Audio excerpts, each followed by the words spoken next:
ഇന്നത്തെ നമ്മുടെ റെസിപ്പി ചൂട് ചോറിനും ചൂട് പൊറോട്ടയ്ക്കും കഴിക്കാൻ പറ്റിയൊരു സൈഡ് ഡിഷാണ്.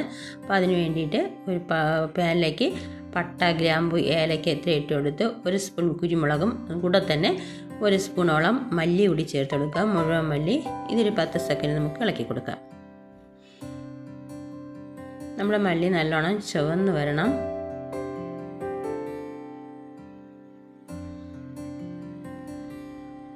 ഇനി നമുക്കിതിലേക്ക് 1 സ്പൂൺ ചെറിയ ജീരകവും 1 സ്പൂൺ പെരിഞ്ജീരകവും കൂടെ ചേർത്ത് കൊടുക്കാം.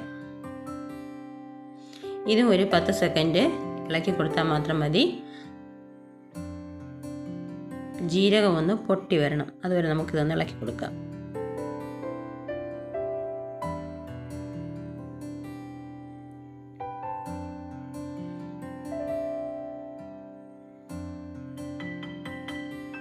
ഇനി നമുക്കിതിലേക്ക് കറിവേപ്പിലയാണ് ചേർത്ത് കൊടുക്കാനുള്ളത്. അപ്പം ഇവിടെ കറിവേപ്പില കുറച്ച് കൂടുതൽ തന്നെ എടുത്തിട്ടുണ്ട്. ഇത്രയും ആവശ്യമാണ്. അപ്പോൾ നമുക്കിതൊന്ന് ഇളക്കി കൊടുക്കാം. കരിഞ്ഞു പോകരുത്, നല്ലോണം ഡ്രൈ ആയി കിട്ടണം നമ്മുടെ കറിവേപ്പില.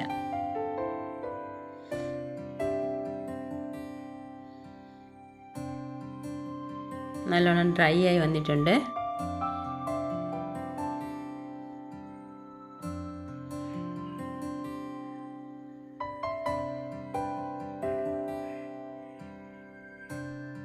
ഇനി ഇതിലേക്ക് നമുക്ക് 1 സ്പൂണോളം നെയ്യാണ് ചേർത്ത് കൊടുക്കുന്നത്.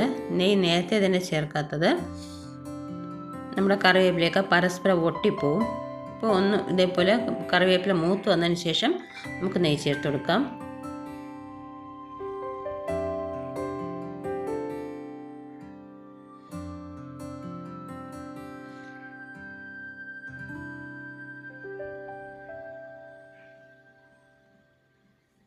ഇനി നമുക്കിത് തണുക്കാനായിട്ട് മാറ്റി വയ്ക്കാം.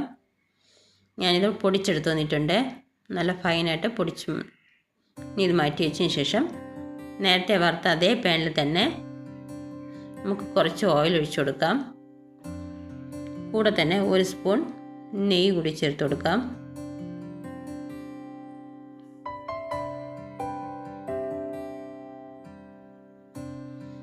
ഇതൊന്ന് ചൂടായി വരട്ടെ. ഇനി ഇതിലേക്ക് വെളുത്തുള്ളി, ഇഞ്ചിയും ചെറുതായിട്ട് ചോപ്പ് ചെയ്ത് ചേർത്ത് കൊടുക്കാം.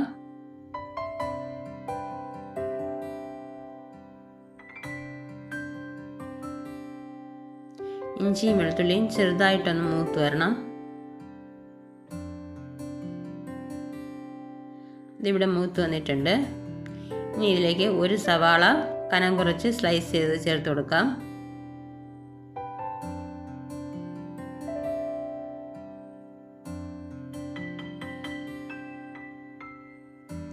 സവാള ഒരുപാട് അങ്ങ് വഴഞ്ഞു പോകണ്ട, ജസ്റ്റ് ഒന്ന് വഴഞ്ഞാൽ മാത്രം മതി.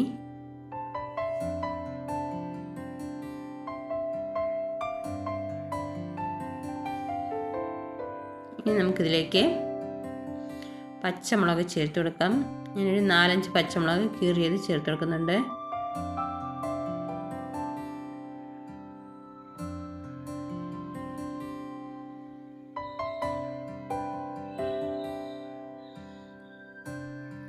ഇനി നമുക്കിതിലേക്ക് പൊടികൾ ചേർത്ത് കൊടുക്കാം. 1/4 സ്പൂൺ മഞ്ഞൾപ്പൊടിയും എരിവിനാവശ്യമായ മുളക് പൊടിയും ചേർത്ത് കൊടുക്കാം. പൊടിയുടെ പച്ചമണം മാറുന്നവരെ ഒന്ന് ഇളക്കി കൊടുക്കാം.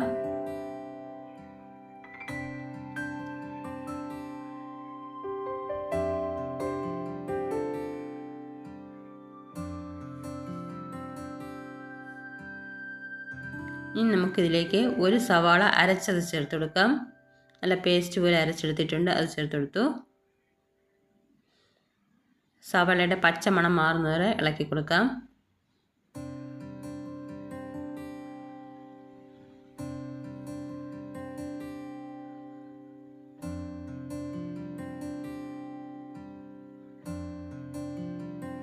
ഇനി ഇതിലേക്ക് നമുക്ക് 1 തക്കാളി അരച്ചത് ചേർത്ത് കൊടുക്കാം.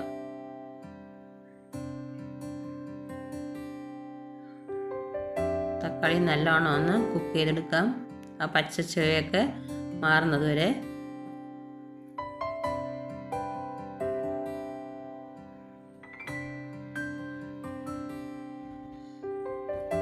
ഇനി കുറച്ച് കറിവേപ്പില ചേർത്ത് കൊടുത്തു.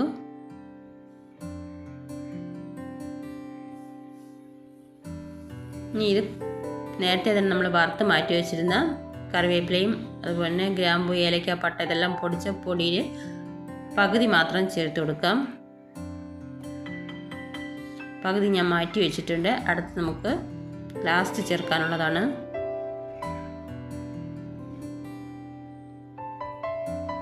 ഇനി ഇത് കുക്കാവാൻ ആവശ്യമായി കുറച്ച് വെള്ളം ഒഴിച്ചു കൊടുക്കാം ഗ്രേവിക്ക് വേണ്ടിയിട്ട്.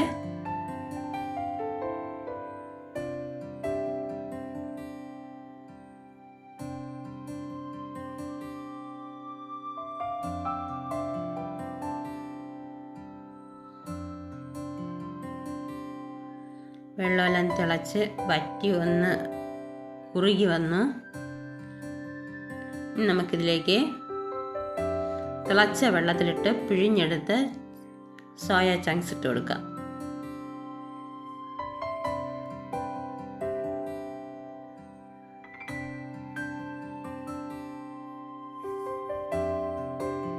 എല്ലാം കൂടെ ഒന്ന് മിക്സ് ചെയ്തെടുക്കാം.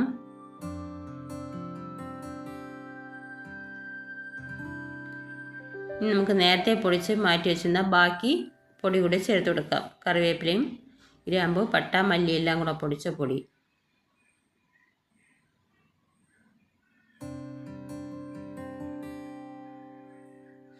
ഇതിലേക്ക് ആവശ്യമായ ഉപ്പ് ചേർത്ത് കൊടുക്കാം.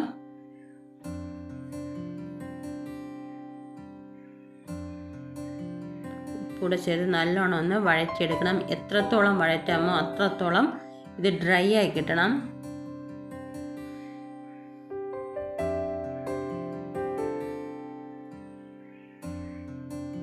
ഇനി ഇതിലേക്ക് നമുക്ക് കുറച്ച് ചതച്ച കുരുമുളകാണ് ചേർത്ത് കൊടുക്കുന്നത്.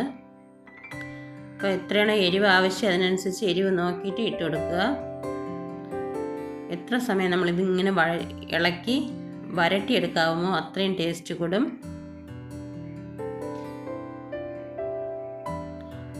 ചൂട് പൊറോട്ടയ്ക്കും അതുപോലെ തന്നെ ചോറിനും ദോശയ്ക്കും ഒക്കെ കഴിക്കാൻ പറ്റിയ ഒരു സൈഡ് ഡിഷാണ്.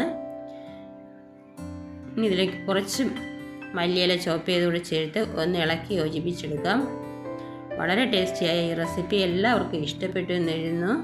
ഇഷ്ടപ്പെട്ടാൽ ദേവീസ് പ്ലാന്റ് എന്ന എൻ്റെ ഈ കുഞ്ഞു ചാനൽ ഒന്ന് സബ്സ്ക്രൈബ് ചെയ്യാനും കൂടെ തന്നെ ആ ലൈക്ക് ബട്ടൺ ടച്ച് ചെയ്യാനും